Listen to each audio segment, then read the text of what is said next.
All right, officially welcome to today's event.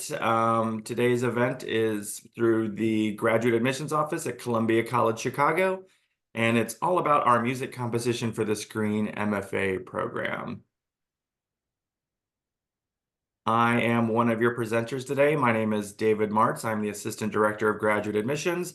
Very likely you have been emailing with me or possibly even been in another virtual event. But I'm the one who's going to be answering most of your admissions questions at these early stage. And then joining me today to talk specifically about the program is Kubilay. Kubi, do you want to introduce yourself? Hi, yes, I'm Kublai Uner. I serve as the director of the MFA Music Composition for the Screen program now for the last 10 years. And I'm also a working film composer. And between the two of us, like I said, I hope we can answer all of your questions that you'll have today. Before we jump into talking about the program specifically, I want to take a step back and talk a little bit more about the city where we're located and the university and the school that we're attached to. So we'll start with Chicago. Many of you may know some things about Chicago, but for those of you who are less familiar with the city, we are the third largest city in the country with nearly 3 million residents. It's an affordable cultural hub and has a welcoming artist community. Chicago is home to many creative industries and visual arts, dance, film and television, theater and music, plenty of theaters, galleries, festivals, dance companies, music venues, film and television productions, and arts organizations.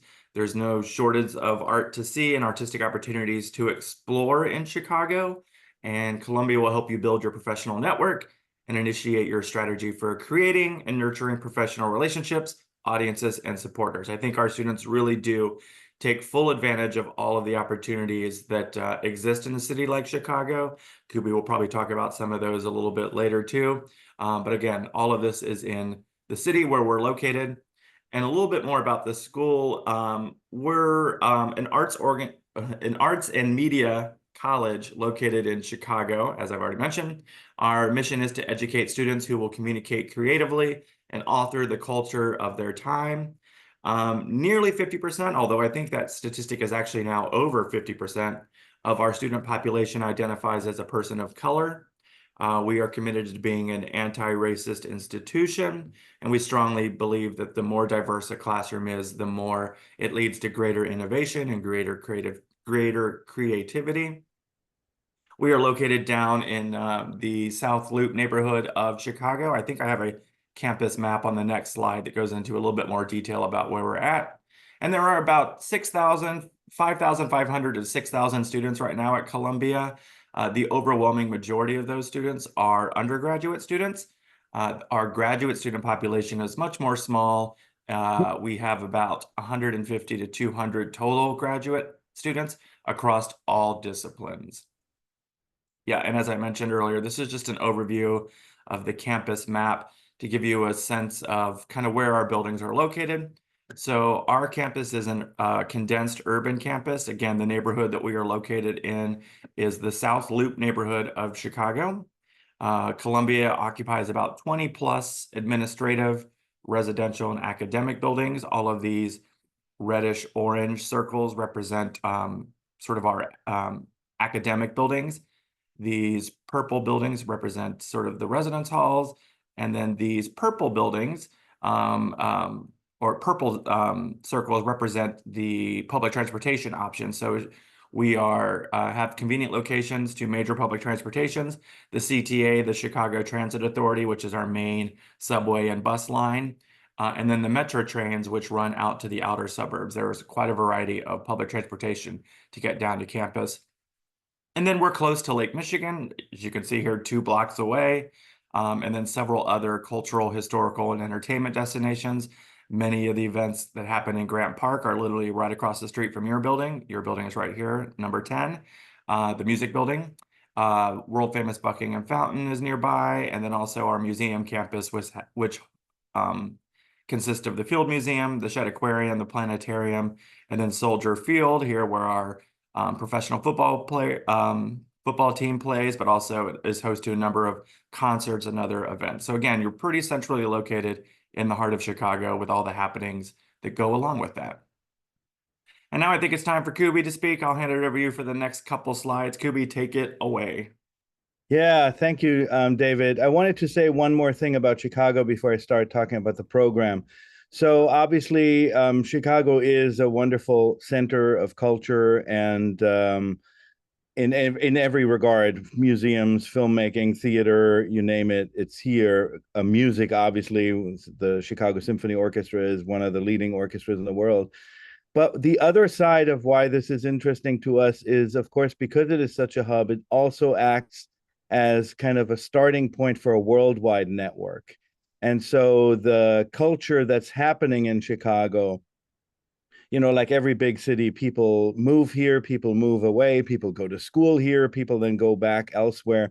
So it is a great place to start a global artistic network and to experience art, not just local, whatever that means in the 21st century anymore, but really from across the world. So one of the reasons why we are doing so well as a college here is because it's a great place to interact with the whole world.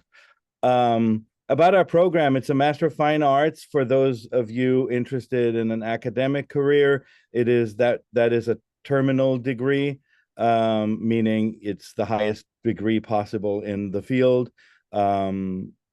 Most of our graduates do not end up in an academic career, like 99% do not. Most of our graduates want to work in the industry, but just in case that is of interest to you. We are part of the School of Audio and Music, not the School of Cinema, Film, and Television.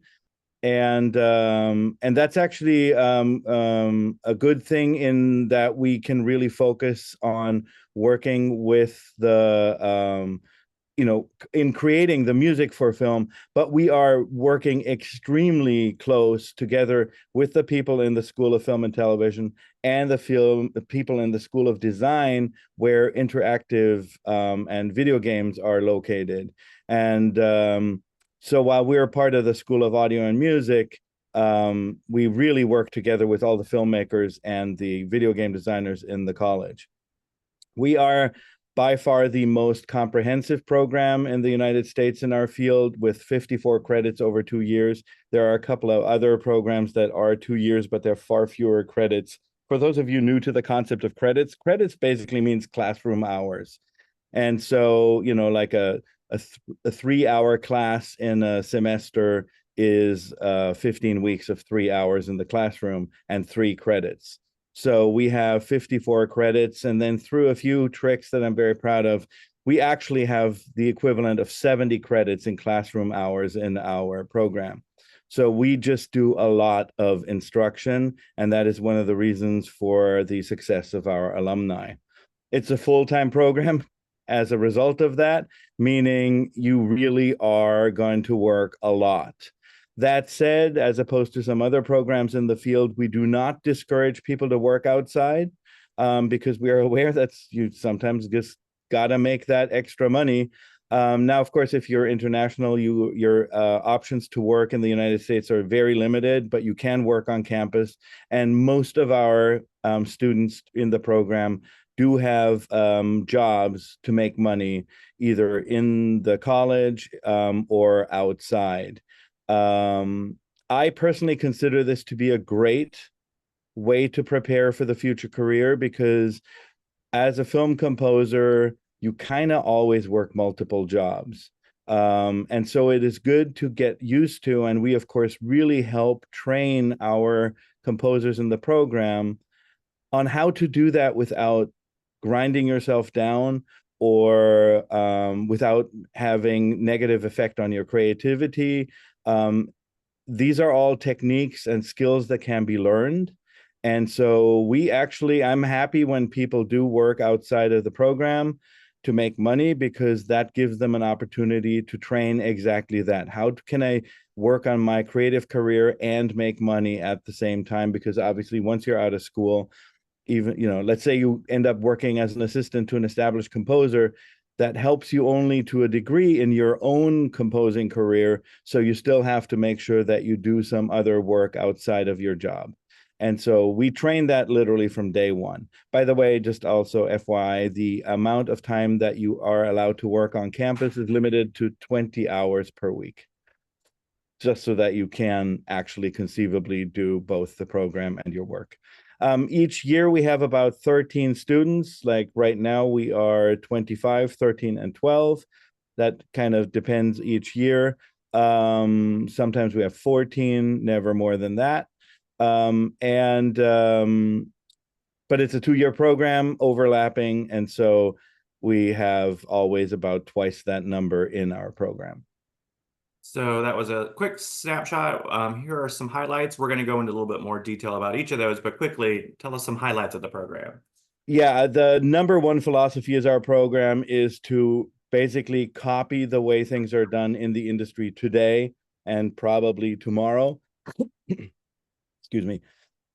As close as possible. So it's very practical. We do not do like a big class on the history of film music.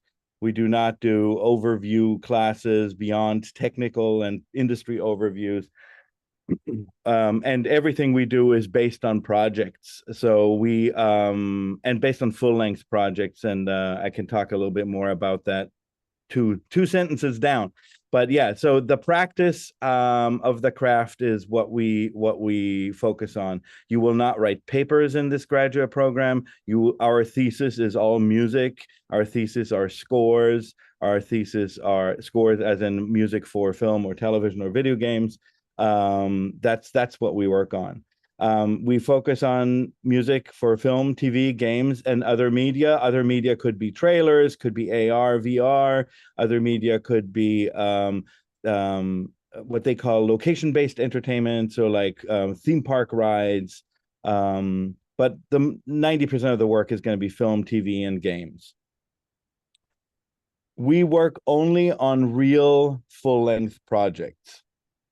As those of you who have attended workshops or looked into other programs know, a lot of programs, they get like pre-cut scenes for education use only from, say, Warner Brothers, and it's a scene from a big movie, and the studios make those available to score. We don't do that because, quite frankly, that has nothing at all to do with how scoring works.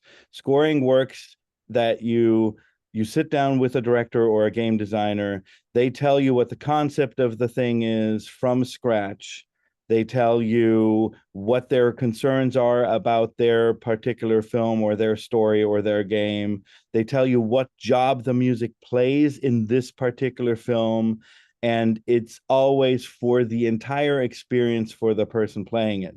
So unless it's a short or a really, really, really small game, this will involve like an hour's worth of music over multiple cues that all have to work together. You cannot learn that practice by taking a single cue. I don't care how much they set it up for you and the context and just scoring that. And you cannot do that. It is always so specific to so many elements. What are the personal tastes of the creator, of the filmmaker or the game designer? What are the influences, and how did they come about? How did those influences, say visual influences, how did they develop as they were working? Because let's say they really wanted to shoot this to look like a painting by Van Gogh, but then they realized we do not have the budget for that. So they experimented with ways of making soft shots in the camera that didn't look like a mistake or whatever. I'm making all this up, but everything we do is that level of specificity. There isn't a film that says, oh, a thriller. That doesn't exist. And that's why what we do is always based on a real project guided by the person who actually scored the real project in the first place, because that's the only person that knows about all this. So the instructor becomes basically the film director or the game designer, and then you all become the composer, the instructor who is guiding that class. We have 4 recording sessions in our program. I know a lot of programs have now gone to town and made like 10. I have very strong feelings that that is a waste of your money. And I can explain that in more detail. It is extremely important to gain experience with professional recording sessions, aka not student engineers, not student musicians, but pros that work at the pace of pros, that want to see preparation at the level of pros, that let you have it if your parts or scores or your Pro Tools session doesn't measure up. And so it's extremely important to get experience with that. And so we do that in varying scenarios and for varying uses, mirroring how recording sessions are used in the industry. Um, but yeah, we do 4. We don't do 10. And would never do 10 because you don't have time to learn what's really hard, which is scoring if you do 10 sessions. Big part of what we do from day one is help you develop a professional network. As we all know, even in fields outside the arts and entertainment, you cannot find a job without a network. And honestly, you don't really just want to find a job. You want to build a career, and a career means a succession of opportunities and input and output on your part that allows you to do what you want to do with the rest of your life, which is write music for visual media, or be involved with music for visual media. And in order to do that, you need to have a community around you that is long term, that's not just for the next gig. And that's one thing that we really build from the ground up. And a big part of that is our alumni community because of a number of reasons, one of which is that we're a true 2-year program, but we're always 1 year overlaps. So over the course of your 2 years, you will not only get to know the 12 people in your community in your year, but the 12 before you and the 12 after you. Then we already have an extremely tight alumni community before you even get here. So for instance, people that are admitted into the program, they are admitted also into our private Facebook group. Then they immediately also are admitted into various groups that I don't have any control over of the alumni community in like Discord and Instagram and well, Instagram doesn't have groups. But anyway, these communities, so that even before they get to Chicago, questions like where should I live? What are the good neighborhoods to live? How did you solve your working while studying problems, et cetera, et cetera, et cetera. That's all answered by the alumni. And then once people graduate, it's about 50% of the work that people find in the field, in the industry, in the first 5 years or so after graduation. About 50% of that comes from other alumni, and not just from their year, obviously, but really from alumni before them. So that is the biggest part of our professional network, although not the only one. So as I said, we're going to go into some detail about some of those highlights. Let's talk about the curriculum. Yes. So, and in light of that, also, I'm gonna. We have a slide about the composers in resonance, right? Yes. Yeah, we do. Yeah, I'll talk about that later because that's another big part of your network, obviously. So there's kind of 3 main pillars or spines that go through the whole 2 years. One's, of course, the scoring class. The scoring class is where we score the full-length projects for the most part. Um, the other part where we score full-length projects is music for games. I'm going to get down to that a little bit later. But the scoring class is the one that goes through. That's also the only class where the class gets split in 2. So scoring 1, 2, 3, and 4 is a 4-hour class, but always only for 6 or 7 people, half the class. So we have 2 of those basically covering the same thing, and we split the class in half. And the reason we split the class in half is, of course, the personal attention that you can get with fewer people in a longer class. And if you think about it, compared to say 3 hours for 20 people, 4 hours for 6 or 7 people is a lot of detail that we have the luxury to go into. And frankly, it's not a luxury. I think it is absolutely essential to get to the level of detail that we need to in order to make sure that people are ready for the profession. This is also a model that we do in lieu of private lessons. It's another thing we have very strong opinions about.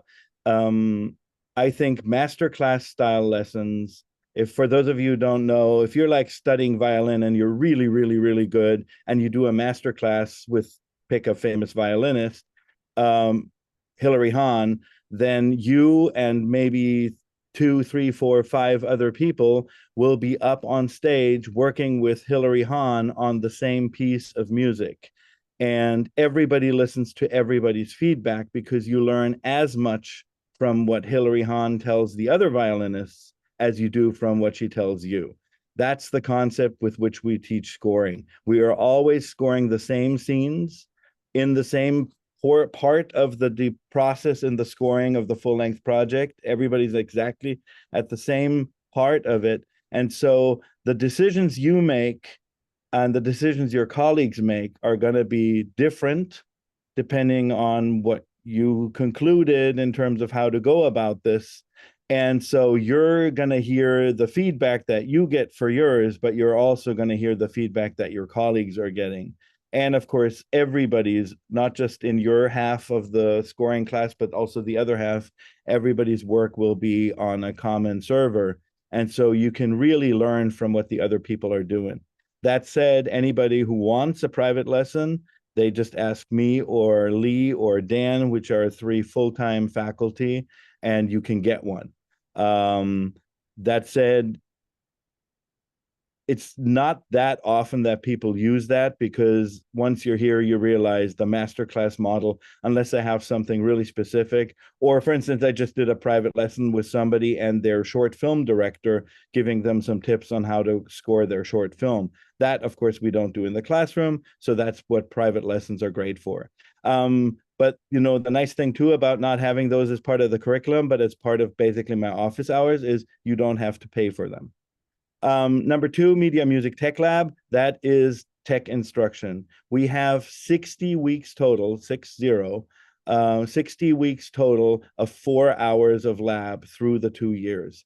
So we can go very deep. We do not teach stuff that you can easily learn on YouTube. So you don't learn like, oh, this is this tab in Cubase and this is this. You can find that on YouTube. We're not going to charge you tuition for that. We go deep in things that are either exotic or in advanced techniques, like how do you create a believable string mock-up using samples? What are the best practices, et cetera, et cetera? That's what we cover in Tech Lab, but also things like basic Unity for the game geeks here. That's a programming language for interactive media. Obviously middleware, which is kind of between your DAW and the game. Oftentimes they license things like Fmod or WYs, which are middlewares that help the game interact with the music. And then lastly, we have the Screen Music Forum. This is a class for everybody, so that's 24 people. We actually have a rule that you have to sit next to somebody that's not in your year. So it's always first year, second year, first year, second year. And we do little things like, let's discuss 4 minutes about X. And that's one of the places where you really get to know the people that are not in your year over the 2 years that you're in the program. Screen Music Forum has things like guest speakers. We cover contracts there outside of the overview that I'm going to talk about in a minute. We cover any kind of extra, anything around scoring and the industry that is not covered in the creative or technical classes that lives in Screen Music Forum. Also, for instance, repertory. Everybody knows Hans Zimmer, everybody knows John Williams. What about all the mid-level composers that are going to be extremely important for you to build your career? The 30, 40-year-old composers that are doing 90% of television and 55% of studio films and 99% of independent films. Those are, for instance, things that we cover in Screen Music Forum. Other specialized courses in the first year is the orchestration sequence under Kaz Boyle. Kaz has worked with A.R. Rahman. Kaz has worked with Hans Zimmer. Kaz has worked with Aaron Zigman as an orchestrator and as an additional music composer.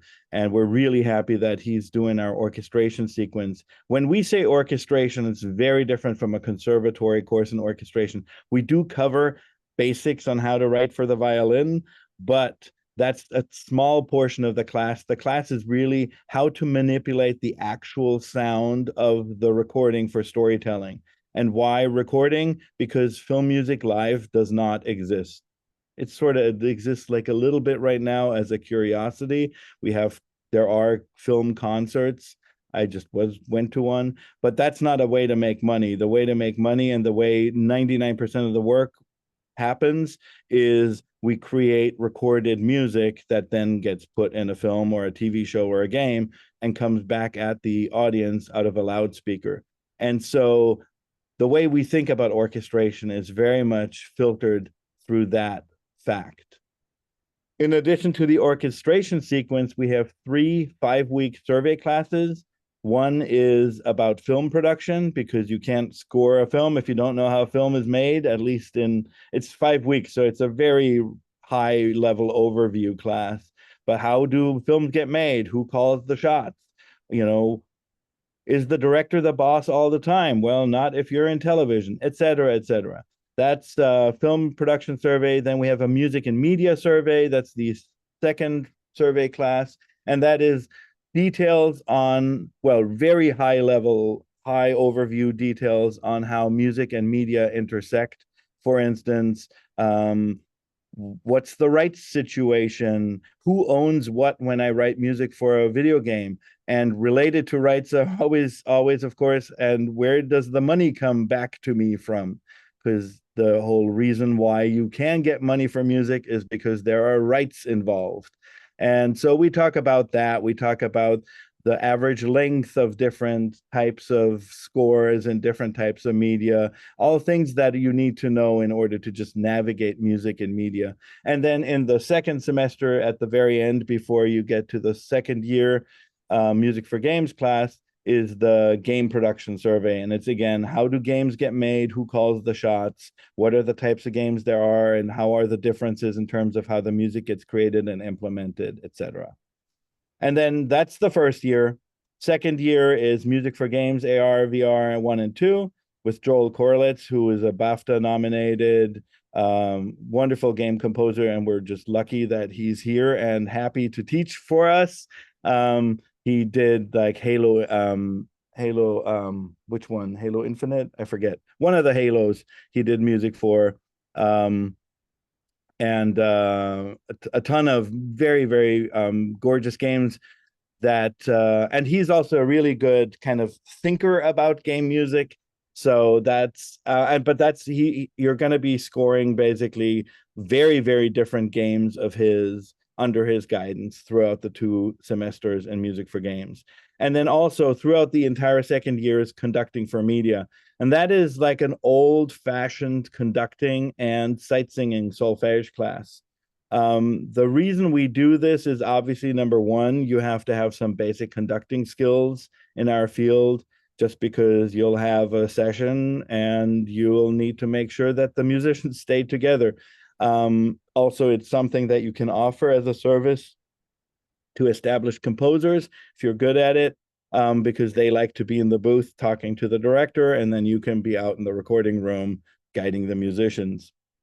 But the other reason we have that in the program is because after all this technology, conducting and sight singing, and then of course they conduct in the day-to-day, in the weekly lessons, they conduct each other singing. You bring the music back into yourself. So it is also a bit an embodied musicianship class, which after 2 semesters of super technological and storytelling and all these other layers that we think about that are not the actual sound, that class really brings it back. And everybody at the end of the second year says, I cannot believe how much more my musical imagination has developed and how much easier I'm reading my own scores. So that's conducting for media. And then these last 3 are in the semester in LA. That's the 5 weeks at the very end. And that is career development. These are our morning classes. We have a room at an established film studio in LA. We have guest speakers come in every day. A lot of them are composers, but also an agent, a lawyer, music editor, music supervisor, all different people that are important to our work. And sometimes we do field trips to Trailer House, for instance. Trailers have developed very, very differently from like as little as 10 years ago, in terms of how the music is being made for them. So that's career development. And then in the afternoon, every day, people after that career development class go to their internships. And then in the last week give or take. We have our final project. That's our biggest recording session. That's about as luxurious as recording gets. It's with Dennis Sands the last 4 years. So with an established music recordist and mixer. You can look up Dennis Sands credits. It's like 300 massively big studio movies, like Avengers Endgame. He actually mixed that. And he's recording it. We're doing a striped session. For those of you who don't know, most film music, orchestral film music these days gets recorded in multiple passes, not all orchestra at once in the room. And so we copy that because it's a very different way of working, but it's also it's become the norm for a reason. So I think we're going to have a little bit more about the LA semester in a Yeah, later. that's actually right into the next slide. There you are. Perfect. So I talked about the industry professionals. The internship is very much kind of handpicked. So I sit down with our second year composers. I had the first kind of preliminary meeting with each one on one on their internship and their future plans right about now, so at the end of the third semester. And then early in the fourth semester, so in early February or so, we sit down and we create a hit list of people they want to intern with. And the only condition is, of course, they have to be based in LA because that's where we are going to be. But quite frankly, that's easy to do because it still has the most composers in our composers for media. And then I get in touch with them until we find somebody who wants to take that person as an intern. And it could be anywhere from the first person that we pick to the seventh person that we pick. But and then when we get to LA, they get in touch with each other.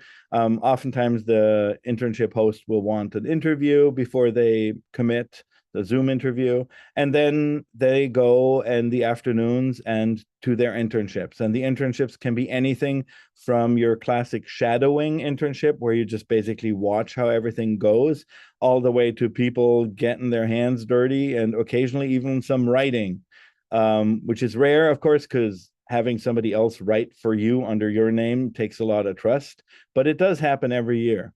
And then, of course, we have the final recording session with full professional orchestra. And it says conduct, but we should actually change that word to lead. You can conduct, but we actually have an amazing conductor. Last few years, it was Anthony Parnther, who conducted Oppenheimer, who conducts all of Pinar Toprak's scores. And I'm a big believer that a composer is best utilized, unless you're really, really, really comfortable conducting and have been doing it for a long time, a composer best utilized in the booth, because that's where you actually hear what's going down. But people every year decide to conduct, so that is a possibility.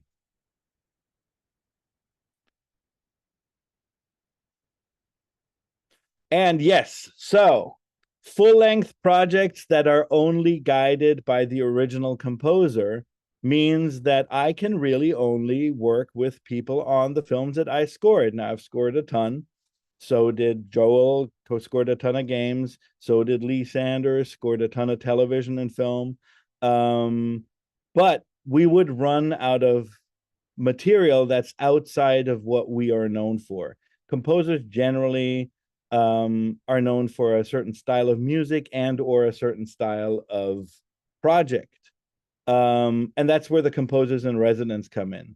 We have 3 composers in residence come through over the course of each of our students' experience in the 2 years. And they come for 7 weeks at a time with one of their films.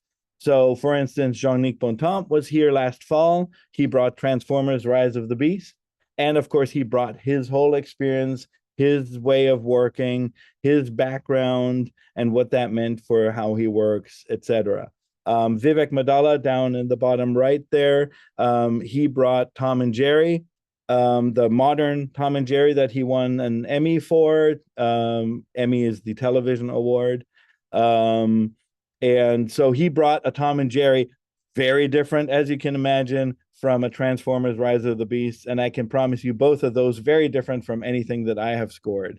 So I kind of also use the composers in residence to diversify both in terms of race or gender, but also in terms of very much in terms of type of project, so that everybody coming through the program gets to experience and work on everything from crazy fast-paced animation in the old school American animation tradition like Tom and Jerry, to big Hollywood blockbuster storytelling like Transformers, to down there Miriam Cutler was a composer in residence twice.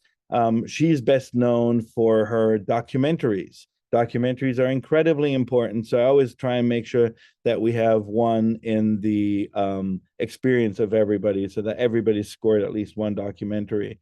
You can see some of the other people that were, this is a small excerpt. We have 3 every year, so we had 30 basically since I've been here, composers in residence.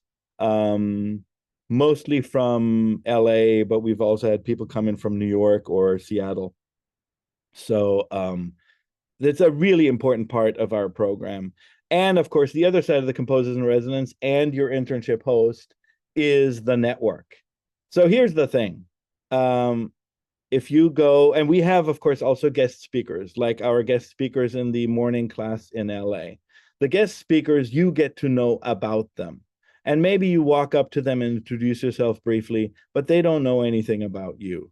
The composers in residence and your internship host, they really know you. They've seen you work, they see how you perform, they see how you present your stuff.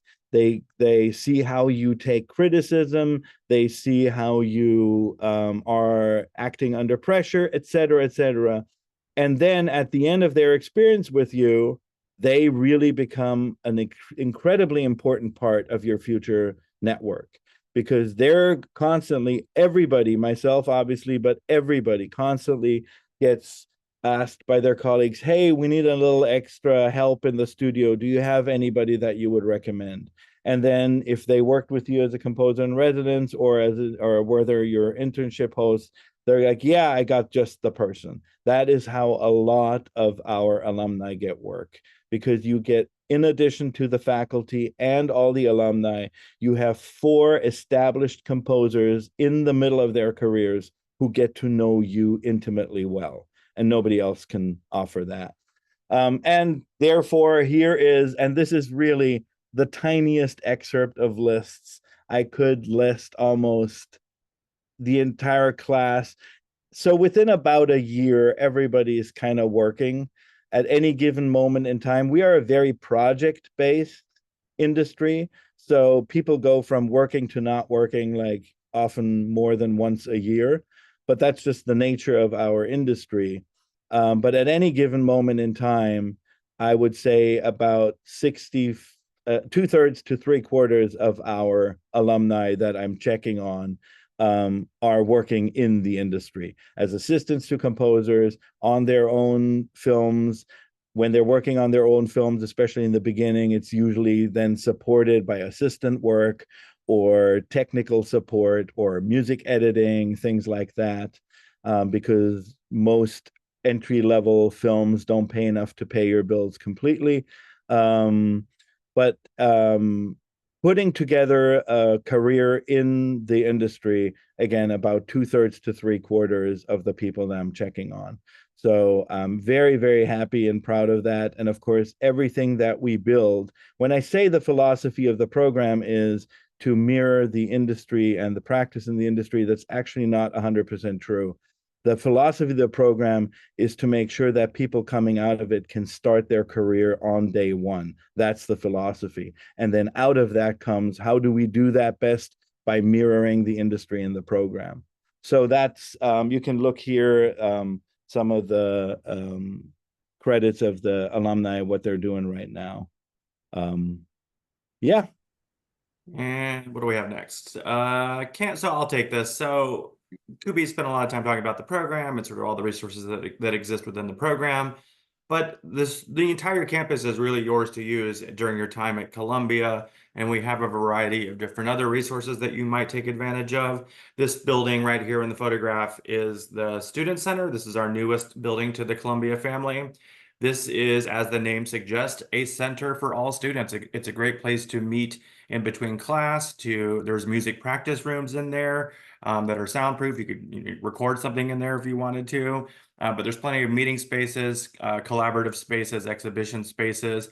Also within that building is the Maker Space, which is a DIY crafter space. The fitness center is located there, the career center.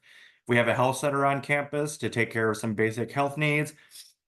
There's counseling center, academic center for tutoring, services for students with disabilities, Shop Columbia, which is our student store, a fabrication studio if you needed to make something larger and use heavy duty equipment, that'll likely be done at the fabrication studio. Obviously, we have a library, and then my office, the graduate admissions office. We act as a service for you throughout your time at Columbia. We don't just work with you at admissions and then say goodbye. We tend to stay with you through the rest of the program too. We have a couple more slides before we get to questions, one of which is funding. Funding is obviously a very important part of the decision-making process.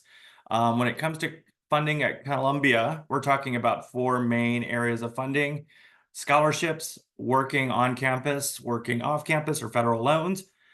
So we do have scholarships for incoming students. Our scholarships are called graduate awards. These are merit-based scholarships based on the overall merit of your application, as deemed by Kubi and the rest of the faculty review committee. And then if you get a scholarship, it pays for a portion of your tuition. There is no scholarship that pays for 100% of your tuition. I'll be perfectly frank. They cover on the low end, maybe 25% of your tuition, and on the high end, 45, 50% of your tuition, depending on the scholarship. There are continuing student scholarships that you could also apply to later after your first semester. A full listing of our scholarships can be found at colum.edu/scholarships. Working on campus, Kubi already mentioned some opportunities to work on campus and have a campus job, and how you're capped at working a maximum of 20 hours a week on campus. Again, international students here in the country on an F1 visa, your only legal pathway to working is on campus. But a variety of our students do have campus jobs. An assistantship is a job that is assigned to you at the time of admissions. You don't have to apply for an assistantship. You can just apply to the program, and then if you're admitted, you'll be considered for an assistantship. That's a job working for someone within the music department or in the School of Audio and Music. Kubi, can you talk a little bit about what are the types of assistantship jobs? Yeah, for the most part, it is helping keeping up our studios here. You do not have to be like a total tech crack in order to do that. As David mentioned, the assistantships are assigned at admissions. And so oftentimes we don't even have necessarily all the knowledge to know what you're really good at. But basically, you get trained on the job, and there is great support for that. And there is also always the assistants that are a year ahead that help with that. But right now, most of our assistants are helping in the studios that we have here in the School of Audio and Music in terms of like software installs or just things like that. And again, you learn what you have to do on the job. Sometimes you know some of it because we all run our DAWs and our plugins, but sometimes you go like, I don't know how to do that, and then you're showed how to do it. So that's really for the most part. Sometimes it's also a little bit of classroom assistance. Sometimes it is like leading subgroup rehearsals for a new music ensemble or so. But I would say by now it's about 90% is helping out with the studios here in the School of Audio and Music. And then the other campus jobs would require a separate application that you would apply to after you've learned if you're admitted or not. Working off campus, some students do work off campus. Again, if you're an international student, you can only work on campus, but for our US citizens and permanent residents, they can work obviously wherever they find work in Chicago or outside of Chicago. Our student employment portal, which lists all of our campus jobs, will sometimes also list relevant jobs that are off campus. And then the academic department you're in and the Career Center will also know of other opportunities. And then federal loans, most of you, again, these are just for domestic students. If you're a US citizen or a permanent resident, you likely know how federal loans works, but you should be submitting your FAFSA in December when FAFSA opens. And then if you're admitted, we'll send you a letter informing you of your loan eligibility. So some application requirements. All of our application requirements for music comp include an application fee, a resume, 2 letters of recommendations, transcripts from every college and university that you've attended, a self-assessment essay or a personal statement, and then the portfolio. I know many of you have questions about portfolio. I'm sure we can handle those in question and answer, but Kubi, is there anything you want to quickly say about the portfolio? Yeah, just one thing that always comes up is like the insecurity of how to put together a portfolio. And by the way, get used to it because the submitting demos for film projects, you're always completely insecure in how what should go on there. So for us, the portfolio, my rule of thumb that I think is best is make a big pile of all the pieces that you are extremely proud of, that you feel are your best work and you love the style and you love everything about them. And then within that pile, pick a wide variety of things. But don't feel like, oh my God, I don't have an action cue. I need an action cue. I don't have anything that sounds like John Williams, or I don't have anything that sounds like Hans Zimmer. That is not important. Put your strongest foot forward, and then within that, pick a wider variety, but only within that pile. And then, of course, there are some of the things that are, so it has to be exactly 4 pieces. They cannot total more than 12 minutes. So if your piece is longer, just put in an excerpt. 2 of them have to have PDF scores. The details is on the website. Just follow them to a T, because following a brief in terms of deliverables is an integral part of our career. So this is kind of your first test. And then yeah, so 2 of them should be have PDF scores, and then we want at least 1 or 2 of them to really be mostly created in the computer. So don't feel like you have to wait until you have 4 live recorded pieces. We're actually not that, we don't mind live recorded pieces. We love live musicians. They sound awesome. And if you have a beautiful recording of one of your favorite compositions, then by all means put it in there. But the live recorded pieces tell us very little about your ability to work and create music with the computer. And so we actually really want to have 2 of those pieces really focus on your work with the computer, whether it's with electronic sounds or with fake acoustic sounds with samples. We're really eager to hear how well you work with the computer, since it is such an integral part of our workflow.